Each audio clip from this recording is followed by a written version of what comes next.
What's good, everybody? It's your man Big Don coming live at you another episode of the True Players Podcast on a Sunday morning.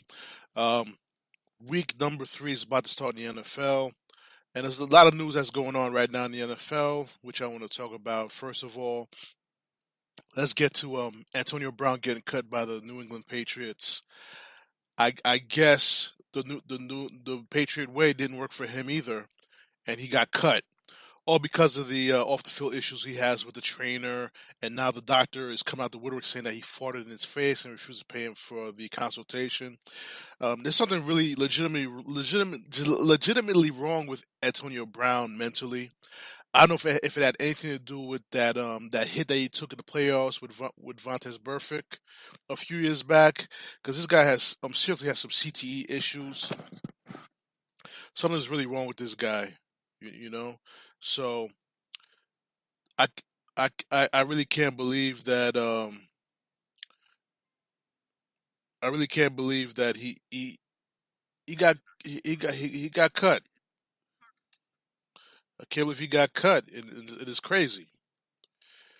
A guy with his talent, he's wasting his talent because he's trying to be a buffoon. Why the hell are you trying? This woman, Brittany Taylor, is freaking suing you, trying to get you locked up for rape and sexual misconduct. You're here trying to text her, let her know that she's broke, letting people know that she's broke, posting on Instagram that she's broke and telling them, look at her kids and stuff like that. That's inappropriate. That's no one's business. And you were just a low motherfucker to do some shit like that. Real talk. Real talk. This motherfucker right here will get another chance with another team. But yet Colin Kaepernick still can't get a job, especially with 6 teams right now who need a starting quarterback right now, including my Jets. Which makes no sense to me why this buffoon Antonio Brown could probably get signed to another contract if he really wanted to. But Kaepernick can't get signed because he's trying to bring awareness to a social issue, and actually has been a great citizen off the field. You know. And just now, I'm seeing on the ESPN ticker that he just said that he will not play for the NFL ever again. Antonio Brown, you are a fucking liar. You are a fucking liar. You're gonna play for the NFL because you need that money. So don't sit there and fucking lie about what you don't want to do, what you're not gonna be doing. You know how many people who are working regular jobs who love to switch places with you right now to get paid $15 million just to play football?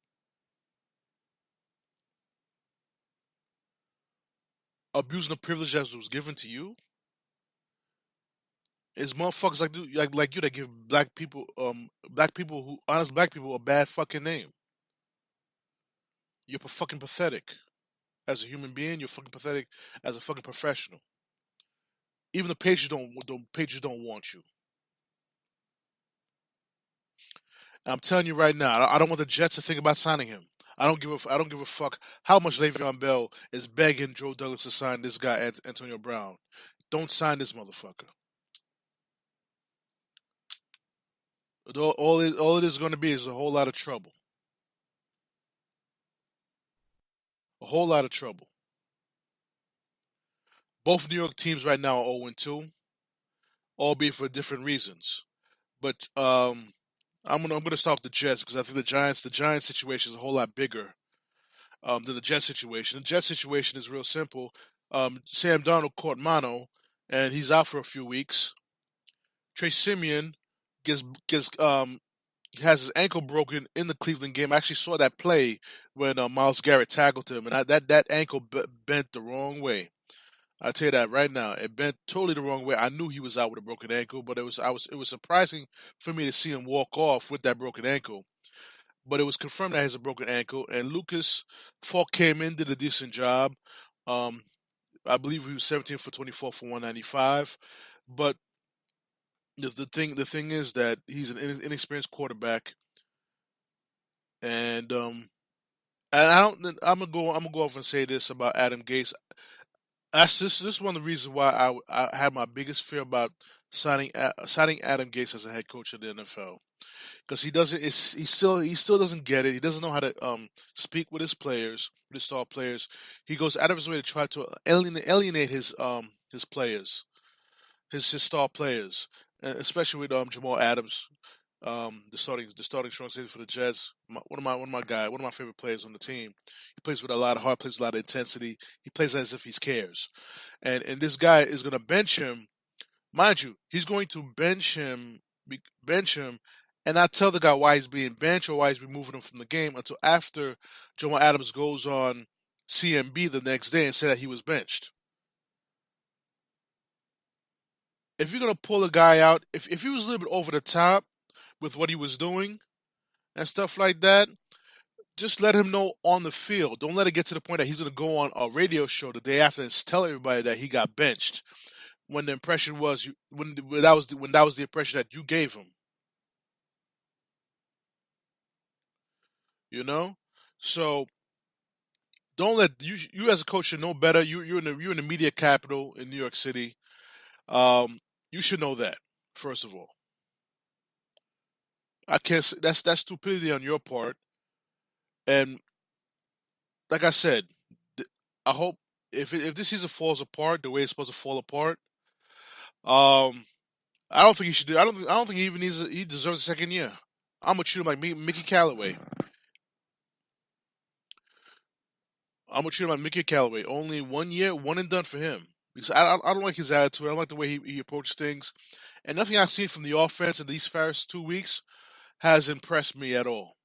It looks like the same thing it was last year, the same thing the year before. Nothing has impressed me. And now they're going to Foxborough with a third string quarterback, which in my opinion they should have called up Kaepernick right away and find out and just to try him out, just to try him out and see what it is, see what he has left. But no, they're gonna go with Lucas Falk against the Patriot team with that defense. And I'm telling you, my fellow Jets fans, it can get ugly today. It can get ugly today. Depending how ugly it gets, or it may get, I may not even be able to do a recap. I'll be so distraught. I'll be so embarrassed to do a recap on it.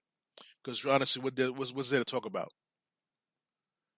So I'm hoping the kid plays well, does what he has to do, and hopefully we get Darnold back by the time the Eagles come in. By the time we play the Eagles, so we'll see what happens, and go from there. Now the bigger news is over there in the Giants that Eli Manning has been benched for Daniel Jones. It seems like he's going to take the fall for the 0-2 start. Is it fair? Is it fair to say it was his fault? He's partial. He's part of the blame because he's part of the team. He cannot be absolved from you know it would be you know this is a team game. The Giants defense the defense is so bad. It can't rush a passer. It can't cover nobody. You know what I'm saying? The teams are racking up points against this defense. And God forbid if even if Eli were able to get a lead, can this defense hold a lead? This has been the problem for the past 3 years. And then you have a coach who runs a 3-4 system, but you don't draft defensive players that fits that system. So you put him in a lurch, and everybody's questioning whether or not he deserves to be a defensive coordinator or if he's being stubborn with his scheme. The guy comes with a scheme that he believes in. It's up to the general manager to give him the right place to fit that system. And Gettleman has done I mean, outside of Saquon Barkley, he's done not. I don't think he did a great job as a GM. Because the truth be told, if you have a defense coordinator who runs a 3-4 system, you're going to need linebackers to make that system really jump off. You had an opportunity to draft Josh Allen. If you were not going to draft Dwayne Haskins, you should have drafted Josh Allen, got that inside linebacker, and then drafted Daniel Jones later in the round, which you had the opportunity to do that. I know he says that his report saying that someone would have scooped him up before. Honestly don't believe that because no one was talking about him like that. Well, Kuiper wasn't talking about him like that. All the experts were not talking about him like that whatsoever. So my thing is with that situation, Eli took the fall for it. Um, but I agree with the Giants in the sense that it was time.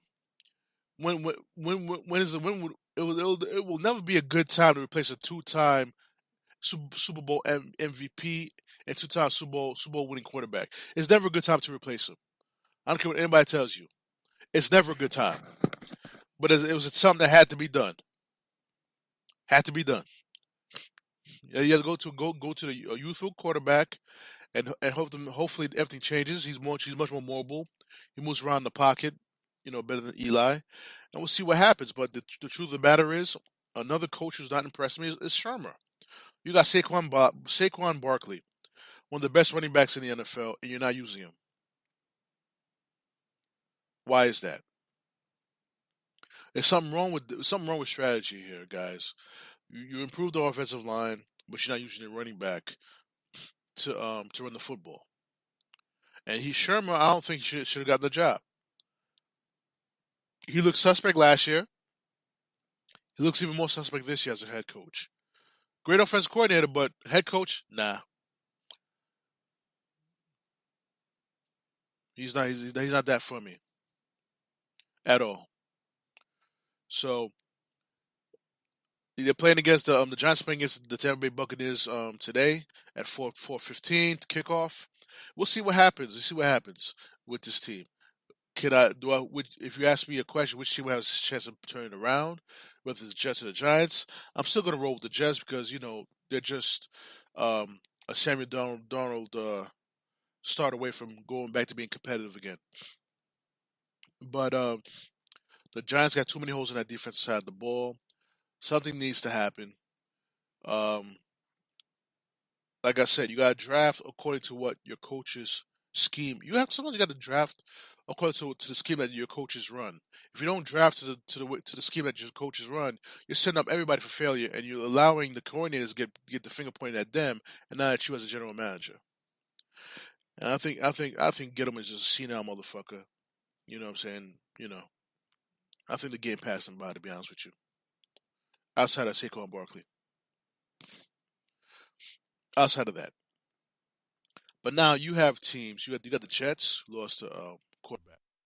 You got the Steelers losing quarterback. You got the Saints. Even though they got a suitable replacement over there. Jacksonville. They got the rookie that started right now is doing a good job. So you got all these teams that need quarterbacks. Indianapolis Colts. I mean, even though they got a suitable replacement with Brissett, why not Kaepernick? Why come Kaepernick is not getting any tryouts? Why not Kaepernick? This guy has played in two NFC Championship games, played in one Super Bowl, and he can't get a call for a tryout. All because what? Because he kneeled. This is the whole scenario. This is the whole issue about the Kaepernick situation. Guys are kneeling not because just for social justice. They're kneeling just so Kaepernick could get a job. All these things that are happening that he's not getting signed is only proves that there's collusion against the NFL. And which owner is strong enough and brave enough to go against his fan base, the white fan base, and sign this guy on his team? Which owner is going to be strong, going to be brave enough to do that, and not worry about his bottom line and worry about winning football games? Because truth be told, if you're winning football games, you're going to make money. Let's not forget the other side of the fence who are not watching the NFL because Kaepernick does not have a job. Let's not forget about that either. In my opinion, everyone counts. Not just a select few, not the privileged. Everyone counts. Every dime you could get, you should get it. No matter if they're rich, poor, or middle class. It's ridiculous. I'm hoping the Jets sign. I'm hoping the Jets sign Kaepernick, but it seems to me that rumors has been going on that possibly the Steelers may end up signing him, which I think would be great for the NFL. Great because the Rooney family has done a lot for the NFL as far as creating social equality, as far as NFL minority coaching, hires and things like that. They put in a rule that you have to interview a minority candidate before you um, hire a coach. They did a great thing with that, as well as if pull this off, I doubt they're gonna lose any money because Steeler fans are loyal fans no matter what. They just want their team to win. And Kaepernick going to Pittsburgh would be a great situation for him, whether or not he's starting or backing up. So we'll see what happens. We'll see what happens with that situation over there in Pittsburgh.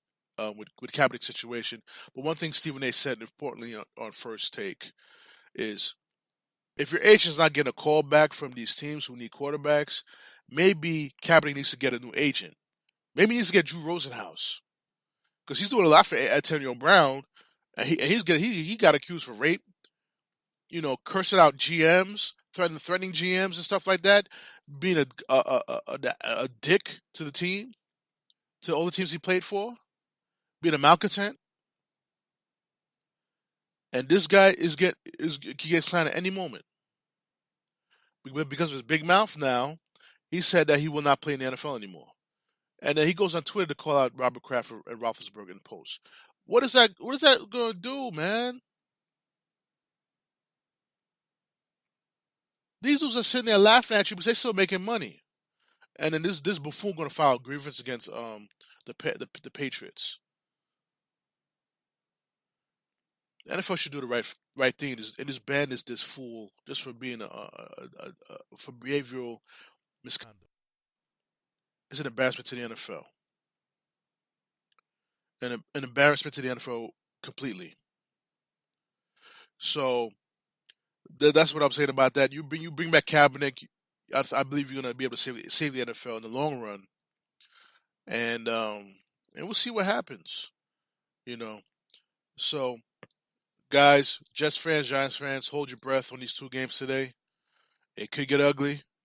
Even though I think the Giants have a better shot of being the Buccaneers, because you don't know what Jameson Winston is going to do in that game. He's turnover prone, and we'll see what happens. But I have no faith in that Giants defense. The Jets, do me a favor, don't get embarrassed. Don't get killed by 22 points or 30 points today. Make it competitive, so I could have something to talk about for the recap. I promise you guys, I'm gonna be on time with my recaps of the NFL this week and the rest of the weeks. I mean, I've been slow. I've been doing some other things. Um, so I'm gonna sign up for this podcast right now. I want to thank you guys for listening. Any feedback, comments, hit me up on my email, True Players Podcast, TRUPLAYAZ at gmail.com. You can listen to the podcast on Spotify, Apple Podcasts, Google Podcast, Anchor, Spreaker, iHeartRadio, SoundCloud. Soon to be on TuneIn Radio, iHeartRadio. I think I said that already. Joey G Radio as well, also. And guys, I'm gonna sign off on this podcast. I'll holler at you guys another time. Peace.